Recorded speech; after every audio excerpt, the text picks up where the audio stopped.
Morag Watson, and I'm a private client partner here at Azets. Today saw Rishi Sunak deliver his spring statement.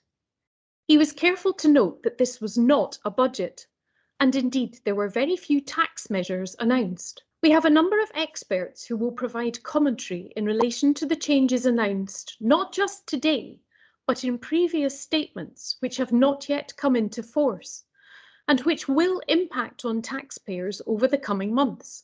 We recognise that we, as advisors, have an important role in this journey for SMEs and individuals, and we're here to help in any way we can. In this particular session, I'll look at the key issues relating to individuals. We now need a period of tax certainty as the UK continues on its path towards recovery, so businesses can plan with confidence as they revive, refocus and rebuild, and individuals can take advantage of the tax landscape to protect their wealth. If you have any questions following this session, please do get in touch with one of our specialist advisors at Azets.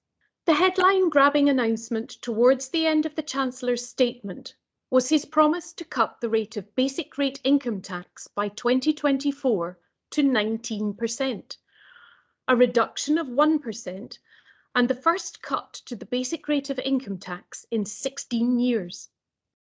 It is always interesting to see how the devolved powers respond to announcements like this. In Scotland, there is already a 19% rate of tax, which is labelled as the starter rate, with basic rate standing at 20%. And in Wales, basic rate tax is also 20%. This is clearly aspirational from the Chancellor, and interesting that he has made the announcement today against the current backdrop of war in Ukraine, which could lead to the next 2 years being very uncertain economically. The cut to the basic rate of tax also brings other issues to the fore. In particular, payments made to charities under the gift aid scheme are treated as being made net of basic rate tax, as are many personal payments to pension plans. No mention has been made of the position with regards to pension contributions.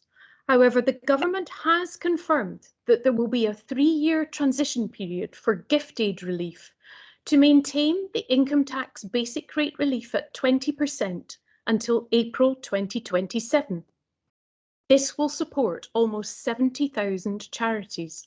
The other key announcement today for individuals, both those who are employed and the self-employed, is the alignment of the national insurance and personal allowance thresholds.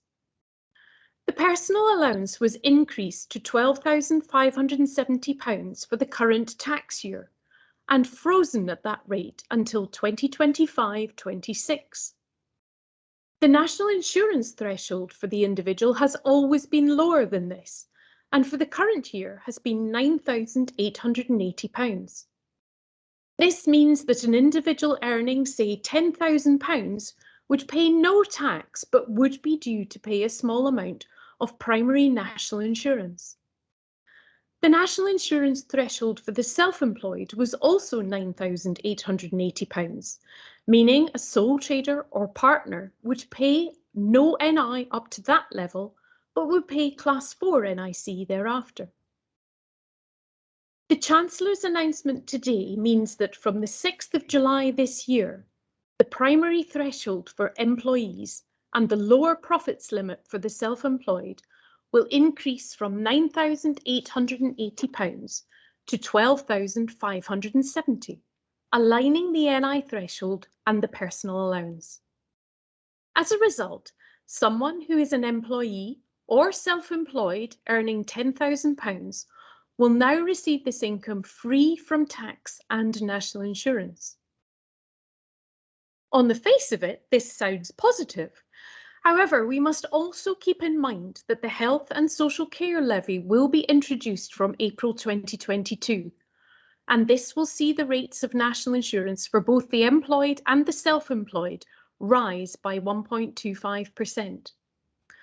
The measures announced today will not fully mitigate the inflationary impact of this levy from April this year. It is also worth reminding listeners of the other increase in tax rates, which was announced in the budget in November 2021. This relates to the tax due on dividends. Currently, a basic rate taxpayer pays 7.5% tax on dividends in excess of £2,000, with a higher rate taxpayer paying 32.5% and an additional rate taxpayer paying 38.1%. Each of these rates of tax is due to increase by 1.25% from April 2022, with the rates becoming 8.75%, 33.75% and 39.35% respectively. The £2,000 dividend nil allowance will remain in place. In concluding, I would suggest that today's announcement was light on specific tax measures. This is perhaps understandable. The world in general remains particularly volatile, and how this will impact on the economy in the longer term is still very difficult to determine. On the one hand, the Chancellor appeared to be providing tax cuts, but when you look at the complete picture, the rises which have already been outlined in November 2021 and which will come into effect in a few weeks' time appear to outweigh the possible tax reductions. Clearly, the Chancellor has more in store for the autumn 2022 budget, after a period of working with business to look at areas such as R&D tax credits. Hopefully by then, there is a clearer way forward for the world economy, and the hope is that we've moved on from both the coronavirus pandemic and the current unrest, so that all countries can work towards rebuilding their economies and bringing security and stability to their populations. Reflecting on our subject today, we want to ensure our clients and contacts know who best to contact.